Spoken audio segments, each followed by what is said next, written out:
Manchester United beat Fiorentina on penalties in their final pre-season game. Quite a lot to learn from that game, in my honest opinion. David De Gea welcome home to Old Trafford. Some good passages of play of football, still some midfield issues to address. Mason Mount very impressive in that false nine, and it'll take some time for Bryan Mbeumo and Ahmad to be on the same page, but I identified a lot of Amorim balls, so we're going to talk about that. Be sure to hit the like button, guys. Be sure to subscribe as well if you are new here. Now, in the first half, guys, this is how Manchester United and Fiorentina actually set up. In comparison to Manchester United's kind of back five, if you want to call it that, I think Fiorentina play more with the back five than Manchester United do. You can see it here. They're a lot more, I think, stagnant. They're a lot more tighter. So the back five is essentially here, which is, it kind of works in Manchester United's favour because Man United were able to create overloads. Now, in the first 3 minutes, the first thing that I identified, and in particular, it was in this situation here, Manchester United like to do two things in possession, and especially in build-up. The first one is the triangles, but that's common in football. And another thing is the squares. And I'm going to go through what I noticed in particular in the first half,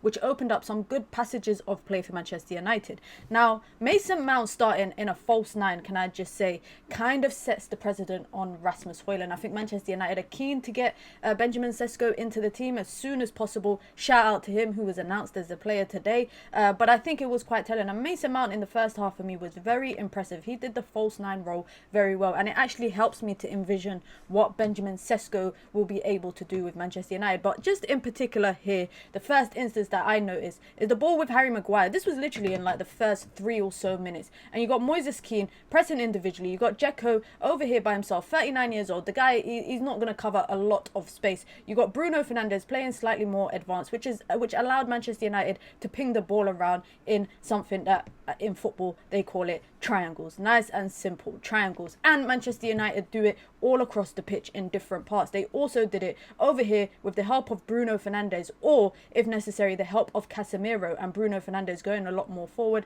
Manchester United were able to do what I call, like I said, the little triangles if over here. And the reason why I mentioned the importance of the triangles is because that just gives you time. Like, for example, when Manchester United were playing the triangles over here, you know, to Euro, then you bring in Amad Diallo, the ball goes out to Amad Diallo, now Gosens and Som, them two have to come up, and now you're creating triangles between Amad, Casemiro and Lenny Euro. And then in the instance, as you get further up the pitch, it now works in a way that allows Manchester United to bring Mbeumo into attack. And then this is the interesting part, not in this particular sequence, but it was something that I realised quite a bit during the game.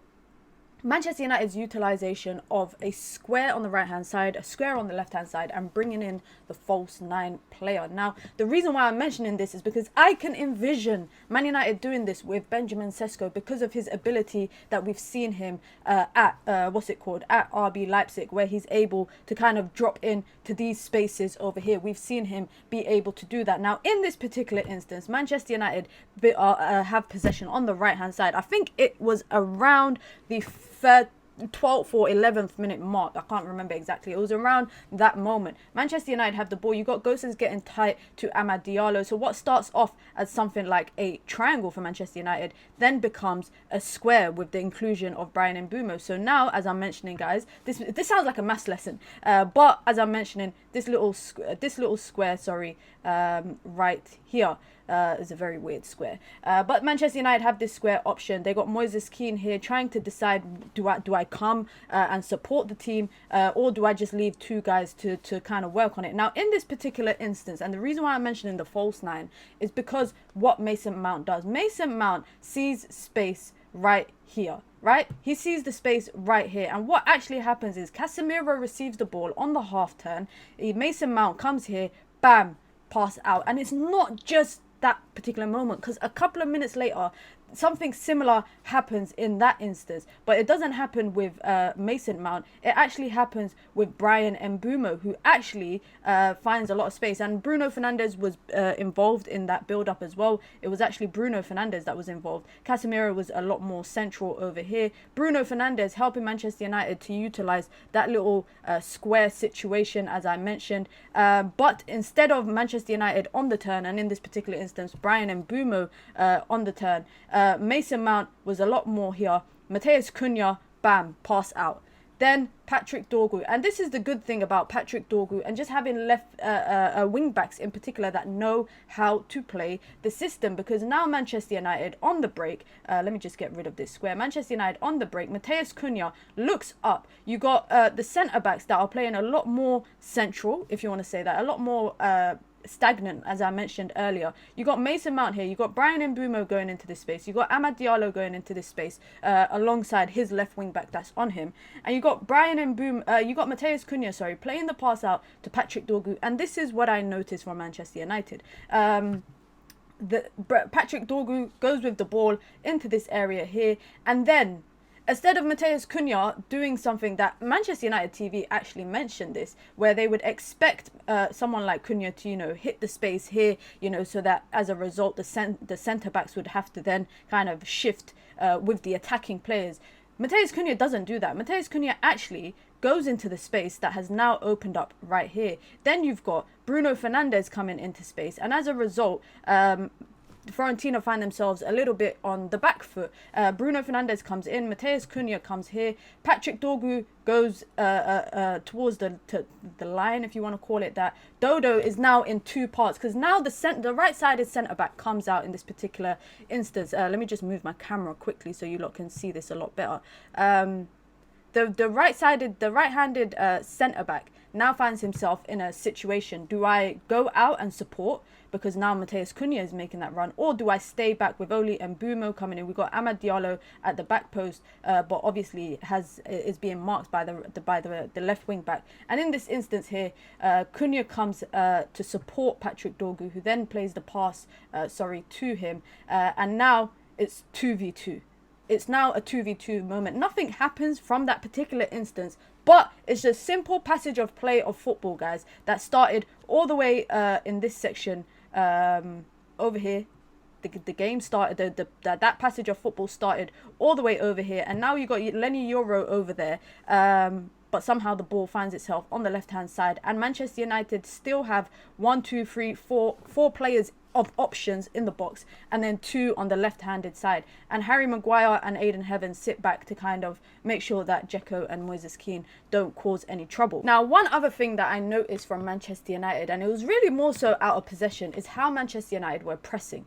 Now, in particular, there was quite a few instances, 3 different instances I can remember, but I can also remember in the 3rd minute, the ball is passed all the way back to David De Gea. So Manchester United now decide to press. But what we used to see from Manchester United is them going for a man-to-man kind of press, which we've seen it under Erik ten Hag. We've also seen it under Ruben Amorim. Sometimes that's not really the best option, I think. And we've seen Manchester United also do something called zonal marking. But in this game in particular, I noticed Mason Mount being the trigger for the press, and Bruno Fernandes dropping into this area here, Casemiro in that central role, Amad obviously pressing his wing back, as is Dorgu, which now allows Manchester United to find themselves in a position where Mason Mount is pressing the goalkeeper. He's pressing David De Gea. We know what David De Gea is like when he's under pressure on the ball. But Mason Mount is now pressing David De Gea, but he also has 2 kind of, I would say, field of views. He's got 2 field of views right here. He's got the field of view of the keeper, and he's got the field of view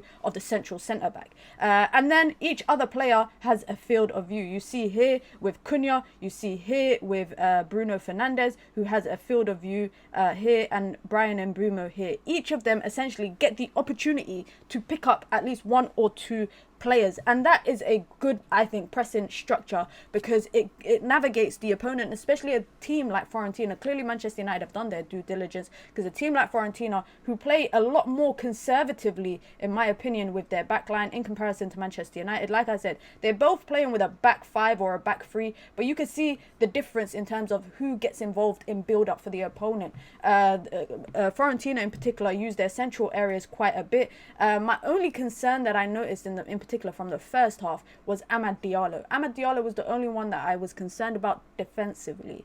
But I think as the season goes on, as the game kind of progresses for him, he'll either improve, or out of possession, Manchester United might start going to their little back four, which will require Lenny Yoro to pick up the players on the right-hand side instead of Amad Diallo.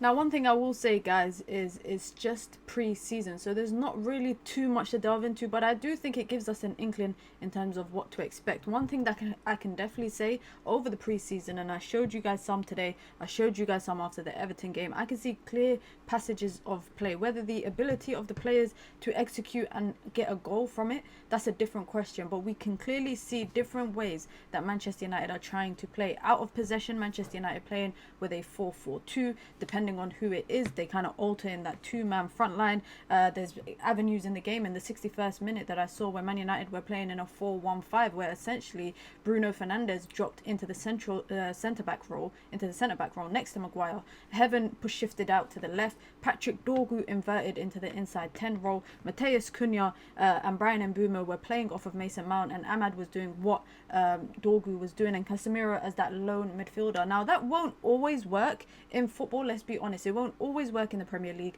because it's very rare that teams play like Fiorentina do, where they play quite conservative, and we know Manchester United's biggest strength is not midfield. So some teams could actually exploit that, but we can see clear passages of play of football. Now, my only concern is it's the drop-off when there's some substitutions and the change in kind of ability. Someone who has been quite underwhelming for me in this game at that wing-back role, and even in that 10 role, was Amad. He just struggled to get into the game, and one thing that I kind of noticed, and I'm going to go through it with you guys on the tactical screen, it's something that Brian Mbeumo and Amad do quite a bit that's quite similar, and maybe it's going to take, of course, some time getting used to, but there's one thing that Amad did that I noticed, and I don't know if you lot noticed, so let me know. Now, in this particular instance here, you can see Amad has the ball, and Amad is being Manchester United were on the break, they picked up possession, and Amad was operating in this area here. Now, we know one thing about Amad is when he has the ball, he likes to either take the ball to the touchline and kind of go at his man there, or he'll go inside